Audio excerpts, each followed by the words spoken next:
I don't feel like people have a work ethic problem. I don't feel like they're lazy. I feel like they just don't truly understand what they want. And because they don't know what they want, that's a byproduct of not understanding who you are. I think once you really start to understand who you are as a human, as a person, you can dictate then where do you want to go and what do you want to accomplish. Welcome to the Rental Property Owner and Real Estate Investor Podcast, brought to you by the Rental Property Owners Association, where real estate investors have found success since 1968. I'm your host, Brian Hamrick from Hamrick Investment Group.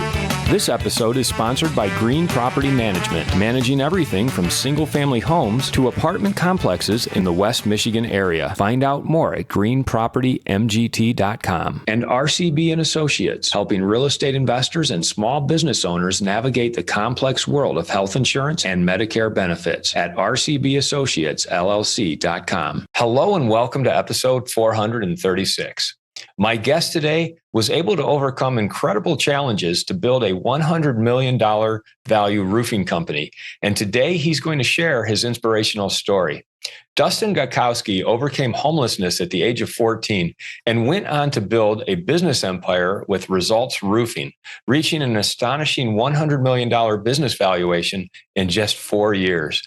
Dustin's guiding principle, impact over income, reflects not only in his business success, but also in the lives he has positively influenced. Dustin, thanks for sharing your story with us today. Thanks for having me. I appreciate it. Ground us in who you are and kind of what were some of these obstacles that you had to overcome when you got started. I think it kind of goes, two-part, but if I'm a father first, the family, wife, 3 kids. This is my world. I feel like being a family man is the thing that I was put here to do. I love it. I think it grounds me into building the business, right? Is that building your family is the most important thing and being there for your family. So the business is secondary, even though it supports them. It lets me think that it's not that serious in the grand scheme of things because of my family. And I think I have that because I didn't really have much of a family growing up, right? It's, my mom had me when she was really young at 17. I don't know my real dad, don't know his name. Like I couldn't, if you offered me $1 billion to give you my real dad's name, it'd be a guess, right? There was like 2 to 3 different names scratched out on my birth certificate from my father. My mother married my stepdad when I was really young, I think 1 or 2 years old. And they just, they were young. They were like, into drugs, alcohol, partying, and, it took its toll. So our life upbringing was, you eliminate half your family. And, we were going through stuff. I had I say like I had aunts and uncles and grandparents that were really great, but we were kind of, my mom and stepdad would always do so much crazy things that we were kind of like the outcast. So, I was put in that. And, we didn't get a chance to have a lot of nice things. We lived in the trailer park. We were super poor. We'd come home, no running water at times. Electricity would be shut off, get evicted. It was just a rough upbringing, but drug abused home. I mean, just everything, like all the horror stories like you went through. But for me, I just thought it was normal. I thought this was life because a lot of the people around me were going to similar things, right? Because of the trailer park. And it was tough, man, because, you'd come home and there'd be physical family violence. And you just, there was nights where I'm like, man, it's like my mom going to live through the night. Am I right? Or are they going to come home? Like it was just a rough situation. And it taught me a lot. Like looking back on it though, I feel like it was a blessing in disguise, right? Because it taught me at a very young age, how to grow up really, really fast. And I have like this obsession with going to Disney. I love to go to Disney. It brings out like my creative side. And someone sent me something the other day that was like, Disney adults are just kids that had to grow up too fast. And now them bringing their family to Disney is their way of living out their childhood again. And I'm like, I believe in that. And I think part of the problem that we have in the world is we grow up and we take things way too serious and we don't have an imagination or creativity anymore. And we're just so negative about things. And I just don't want to live that. And I think I lived that such an early part of my life of having to grow up at such a young age, because by the time I was 14, I left and I was homeless. And, I was bouncing around from place to place, couch to couch, wherever I could stay. But there were many nights where I had to sleep on a park bench. There were many nights I had to sleep just wherever I could find outside, right? And it was scary. And when you're 14, you just don't understand it. Like, it's hard to have a great mindset when you're 14 because you haven't had very many life experiences of like, man, why did I get this life and this guy got that one? Like, what did he do that I didn't? Like, why am I going through this? And so I struggled a lot with that. And it caused me to live this kind of victim mentality for a long period of time of I blamed others. It was everyone else's fault. It was never my own. And going through all that stuff, I thought I was validated because when you tell someone the story and I say it to somebody, they're like, wow, I can't believe you went through all that and you're still here. So it gives you that validation of like, yeah, that's the reason I'm not successful is because I went through this stuff. But it's a complete opposite. You can use that pain and you can use all that trauma that you went through. You can either use it to destroy you or you can use it to drive you. And for a long time, I used it to destroy me. Until later in my life, where I used it to drive me. Like, okay, I feel this pain. I feel this trauma. It doesn't go away. It's never going to go away. Why don't I just use it as fuel to do something special? And so I started just changing my thought process on it as I got later in life. And it wasn't easy because you've lived your whole life a certain way where you develop habits. And so to break those bad habits, it forces you to do a lot of change. And so, it was a rough upbringing of, I'd lose jobs, bounced around from kind of, place to place, no real relationships in my life. And that was the struggle until I got older and obviously met my wife and understood what true love was. And then when we had our first child, it was like life changing for, both of us, but it was really life changing for me because it's like, wow, I created this person and they're the world to us. This is our family now. And I think it just made like, you know what?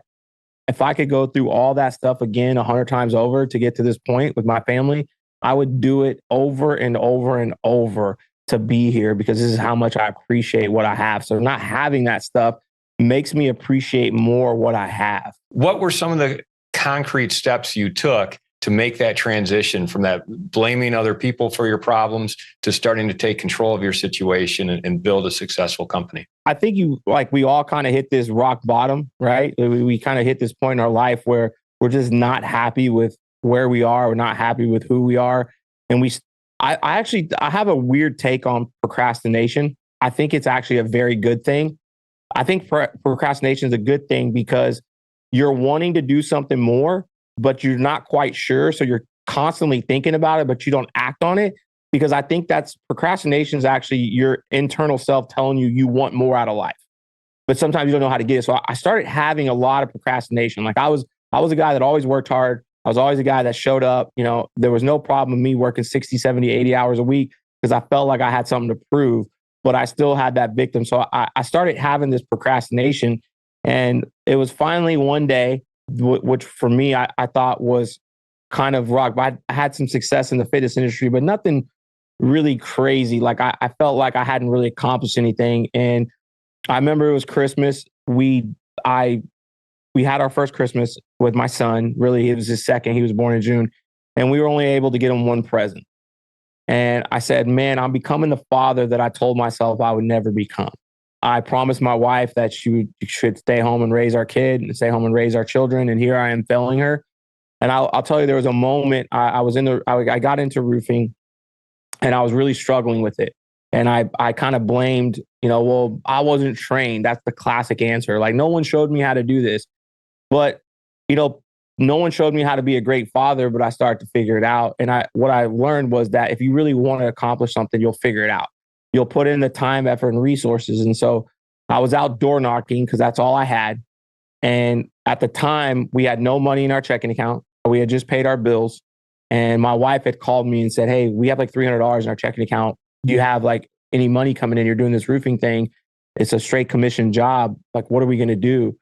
And I said, oh, I got things coming in, but I didn't. And she said, hey, I got offered a job. And mind you, she's like, she's 3 months pregnant. We just found out we're going to have our second child.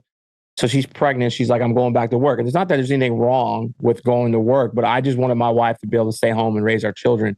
And I felt like I let her down. I was driving Uber Eats at the time when I got off to just have some money coming in. So I'm, 35 years old and I'm driving Uber Eats, which was just kind of a very humbling experience because I come from corporate America where I was at least making decent money, had the title, felt good about myself, felt comfortable, right?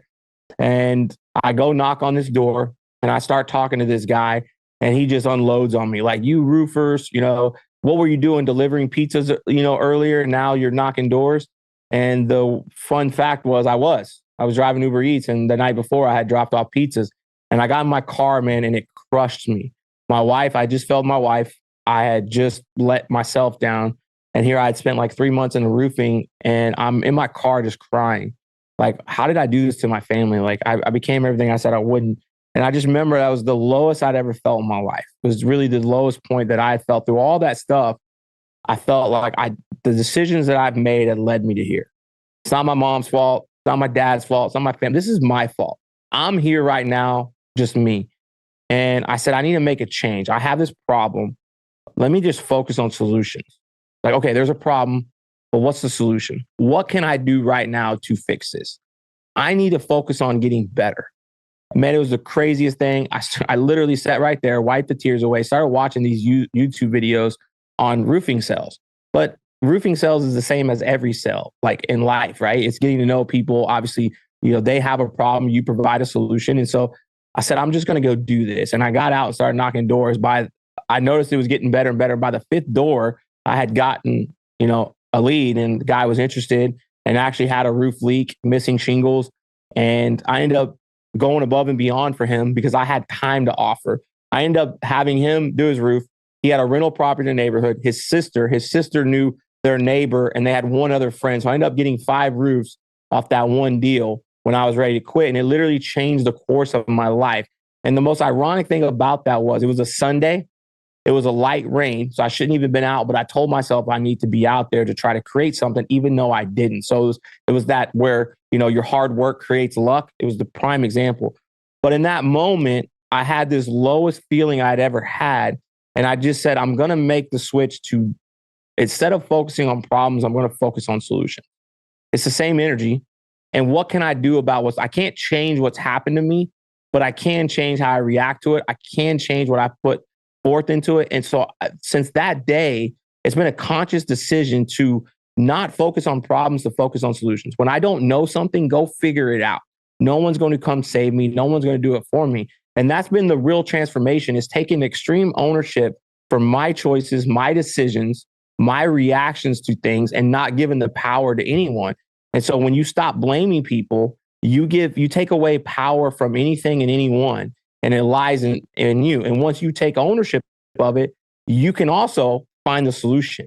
And it sounds so simple, but it's been life-changing for me. You were knocking doors for your own roofing business or for someone else's roofing business? No, so at the time I actually got into roofing. I started with another company for about 10 months because I really didn't know roofing, and I really didn't have plans to open my own roofing company at the time. There was nothing like, yeah, let me open my own roofing company. I was in the fitness industry, and I saw a lot of people having some success in the roofing industry, and a friend of a friend called me and had kind of said, hey, man, would you be interested? I was living in Michigan at the time. I know you're in Grand Rapids. I was living in Michigan.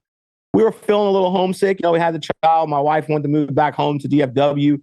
Guy calls me. It made a lot of sense at the time. It looked like it was a good opportunity. It felt good at the time. So I had come and I started working for somebody else's roofing company. And, it was a kind of a mom and pop, and they had their thing going on, but there wasn't a lot of training going on.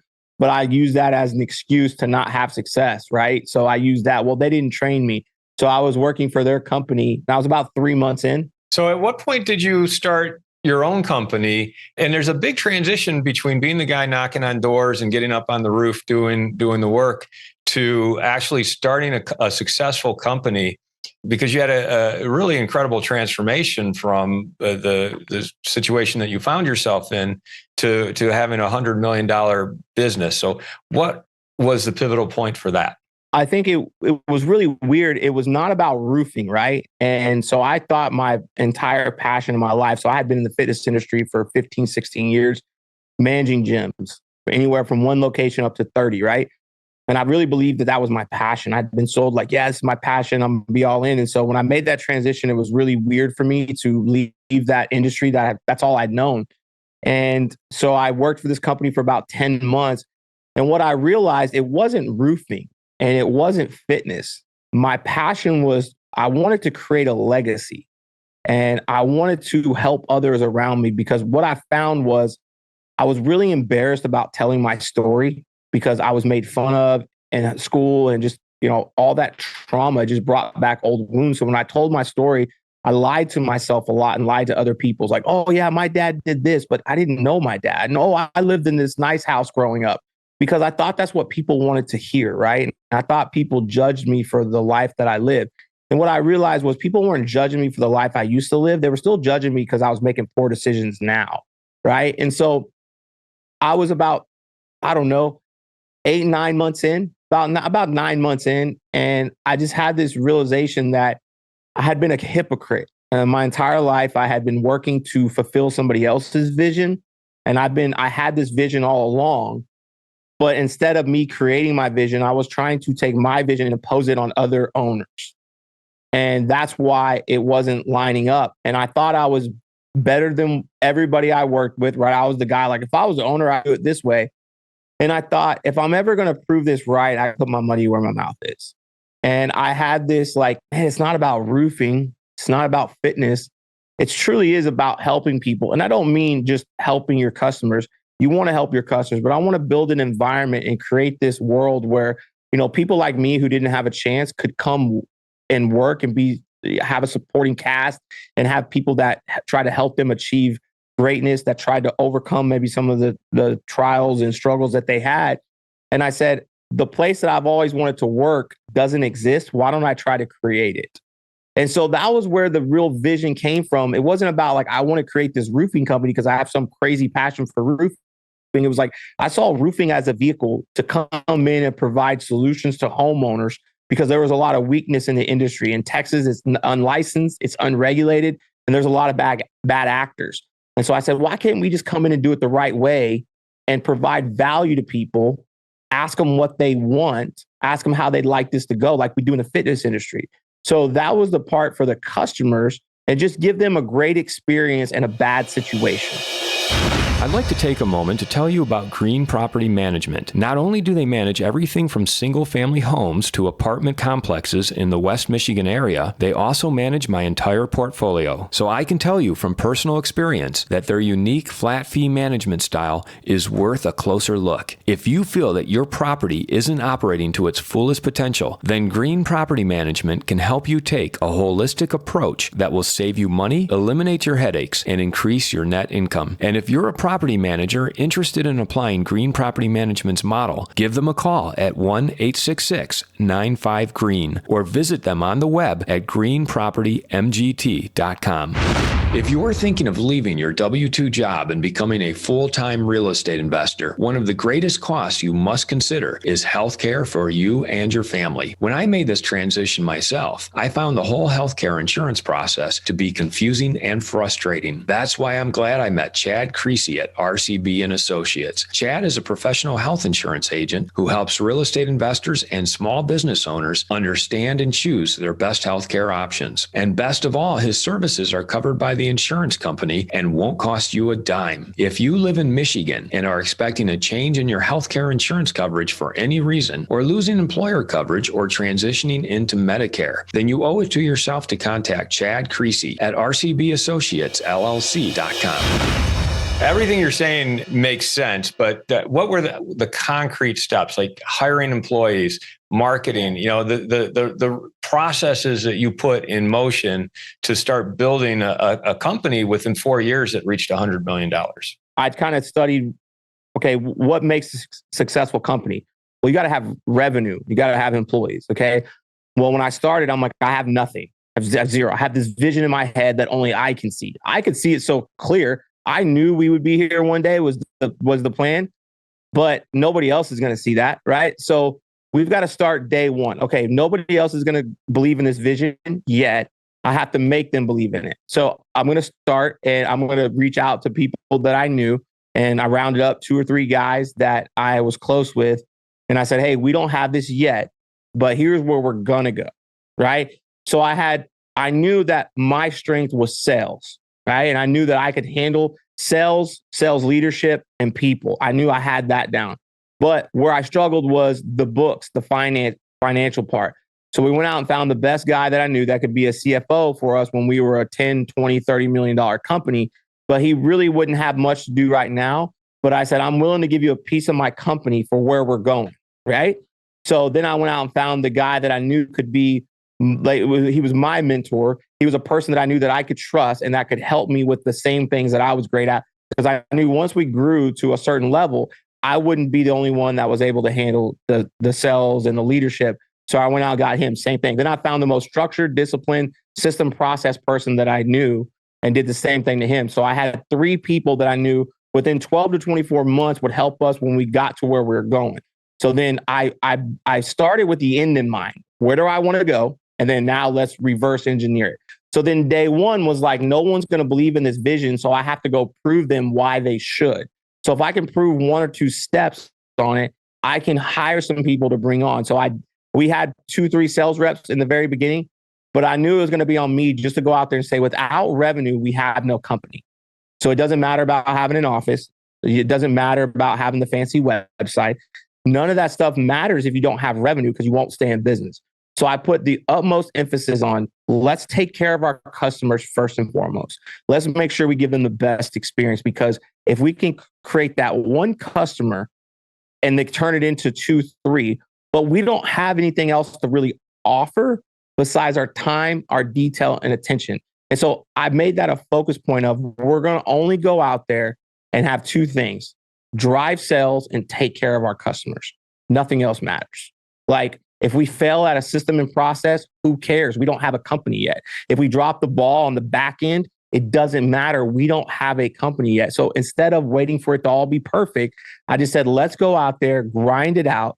Let's sell and let's focus on the customer experience during that sales process so we can drive our revenue. So the first 6 months, all I did was 8 to 8 every single day, knocking doors, going to networking events, connecting with realtors, social media to try to create revenue, right? And then I had a dollar amount in my head that once we got to a certain point, what are some of the tasks and the things that are bogging me down that I could hire someone for to buy back my time?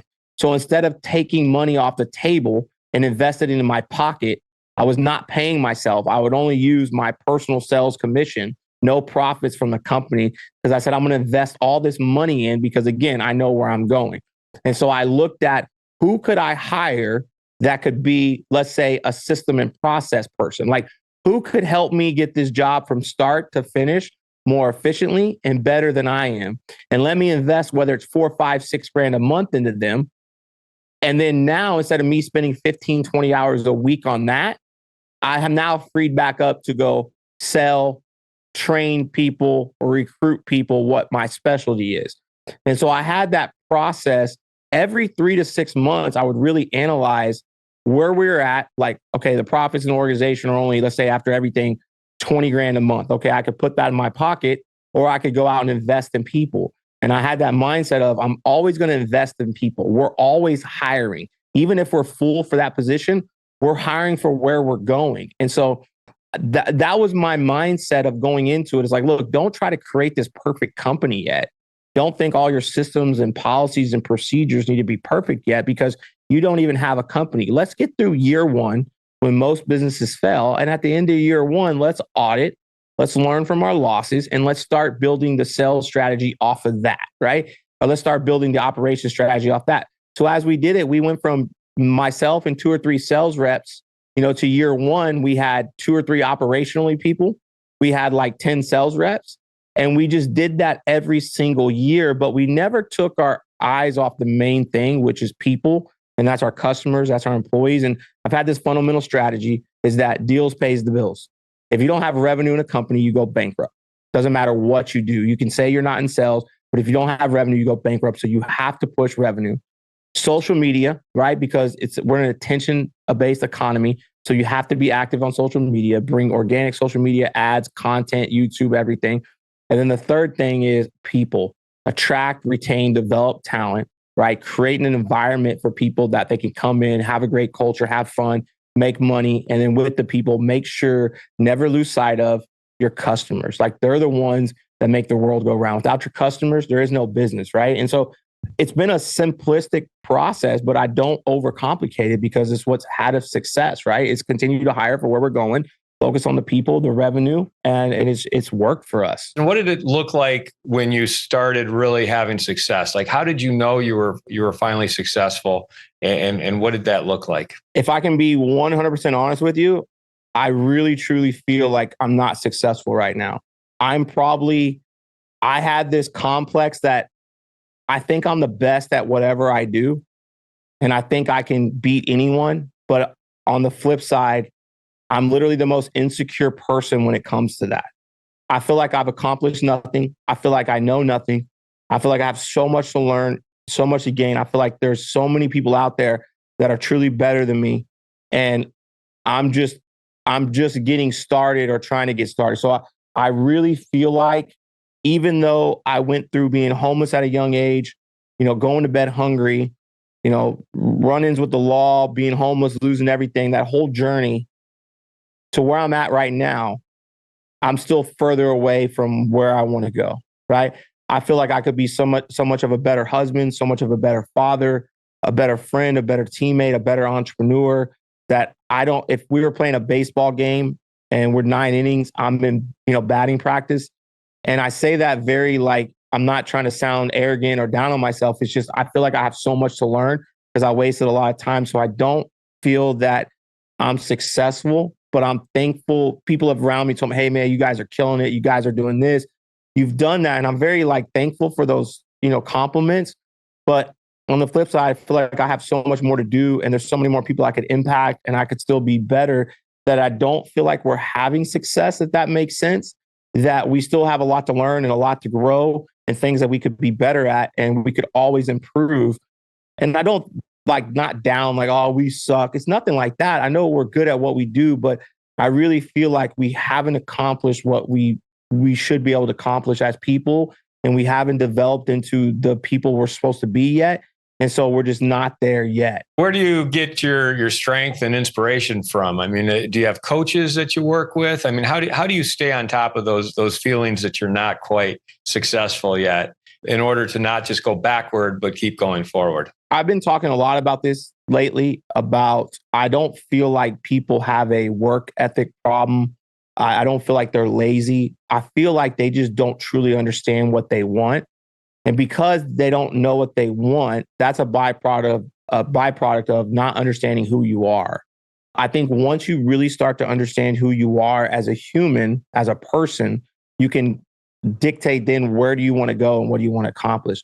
So for myself, I like to surround myself with winners. I like to surround myself with people that are better than me. And I have a few mentors out there that, I either follow on social media or, I do a couple coaching sessions with them here and there and throw ideas off them. And I've surrounded myself with 2 people that I consider just 2 of my best friends that have accomplished a lot in life.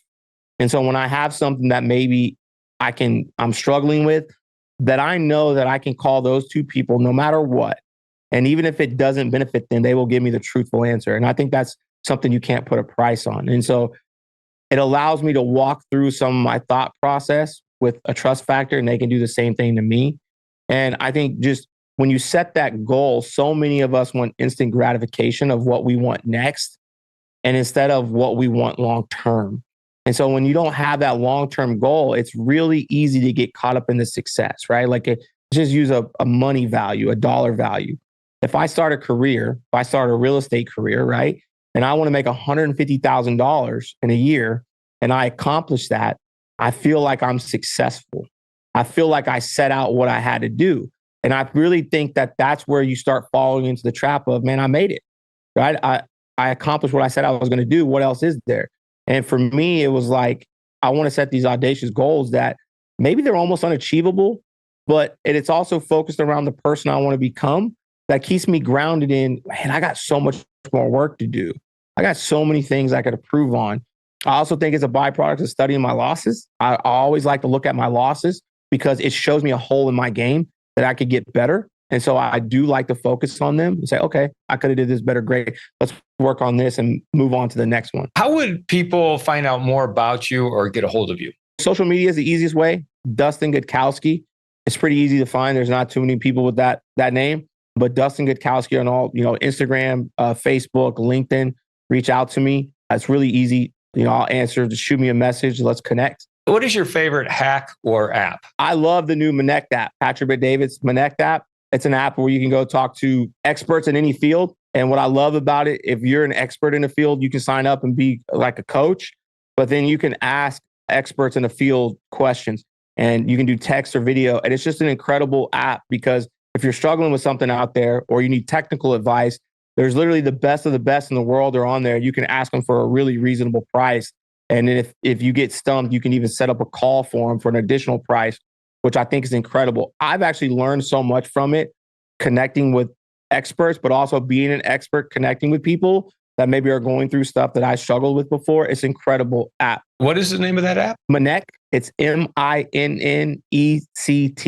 You really share an incredible story, and congratulations on overcoming so much. And I'm really glad you were able to come on the show today and talk about it. Now, I realize this is a real estate investing show, and we really didn't touch on real estate investing, but I think the mindset and overcoming those obstacles and challenges like you have really would speak to anyone who invests in any type of real estate. So it's been a very valuable conversation. Thanks so much for coming on the show today and sharing it with us. Absolutely. Thank you. We work with a lot of real estate agents in our industry. Our goal is to try to help the buyers buy and the sellers sell. And I think it's in life, right? When things come at you, it doesn't matter if you're in fitness, real estate, roofing, a problem's a problem and a solution's a solution. And so you got to understand and set goals. I look at it as changing brokerages, changing roofing companies. Changing companies usually doesn't fix your problem. You're the problem, right? And so if you're having all these struggles, no matter what industry you're in, it's really up to you to fix them. And so you're right. It doesn't matter really what industry you're in. You're going to have challenges and problems, and you can't run from them. You got to learn to hit them head on. And so we work with a ton of great real estate brokers and investors and agents. And, we see a lot of the challenges they have, and we try to help them overcome those problems with whatever we can. So we definitely appreciate having us on. Well, thank you very much. Absolutely. Have a great day. I want to thank everybody for listening to this episode. I'm your host, Brian Hamrick from Hamrick Investment Group, and you can find out more about me by going to higinvestor.com. That's HIG investor.com.